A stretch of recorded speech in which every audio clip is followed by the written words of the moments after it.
¿Cuál era la situación de Francia en el siglo XVIII, el siglo que dijimos de las luces? Podemos ver el vaso medio lleno o el vaso medio vacío. Económicamente había bastantes datos para pensar que Francia era, después de Gran Bretaña, la principal potencia mundial.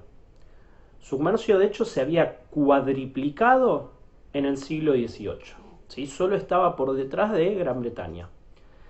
Sin embargo, a diferencia de ellos, que ya habían implementado un sistema que consistía en una monarquía parlamentaria, y que la misma estaba abocada, como vimos, a favorecer a los intereses de la burguesía, en Francia el esquema político, ¿sí?, seguía manteniendo un régimen absolutista sumamente rígido.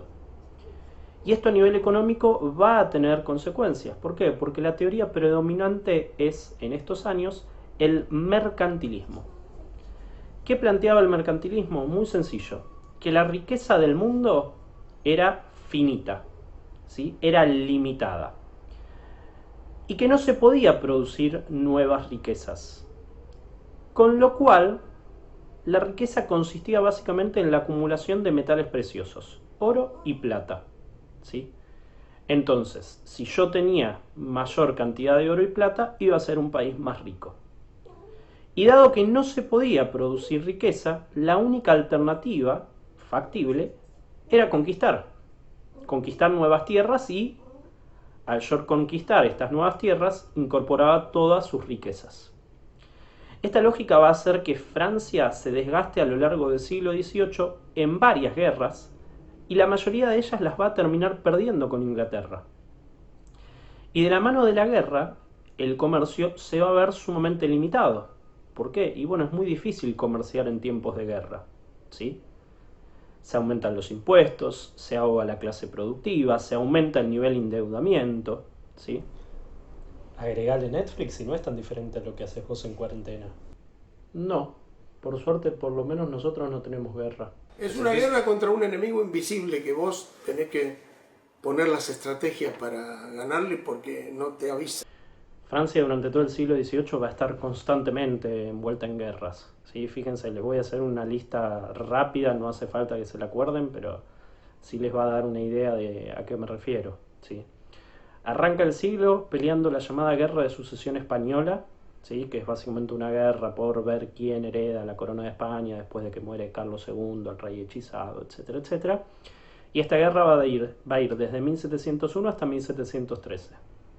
Después va a pasar un par de años en relativa paz.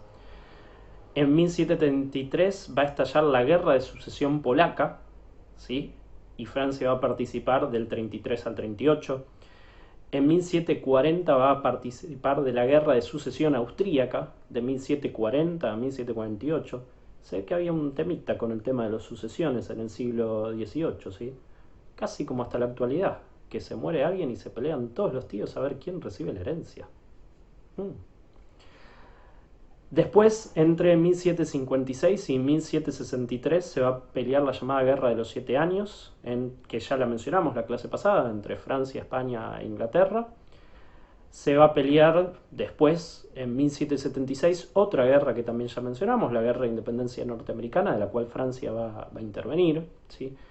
Pero para que se den una idea del nivel de ridículo al cual había llegado, va a haber una guerra que a mí particularmente siempre me pareció muy graciosa por el nombre con el cual es conocida en Inglaterra, ¿sí? Entre 1739 y 1748, Francia e Inglaterra pelean la llamada Guerra de la Oreja de Jenkins. Un conflicto cuyo estallido se debió literalmente a que un barco guardacosta español en América apresó a un barco contrabandista inglés comandado por un británico de nombre Robert Jenkins. Supuestamente, según dijo este último, el barco español ató a Jenkins al mástil de la nave y el capitán español le rebanó la oreja al inglés y le dijo: decile a tu rey que lo mismo le va a pasar a él si sigue intentando llegar a América. ¿Qué hizo Jenkins? Agarró bien al inglés, agarró su oreja, la puso en un frasquito, se mandó de vuelta para Inglaterra y declaró ante el Parlamento lo que había sucedido, ¿sí? Llevándose literalmente la oreja en el frasquito. Obviamente el Parlamento indignado, el Parlamento inglés, le declara la guerra a Francia y Francia no tiene ningún problema en aceptarlo.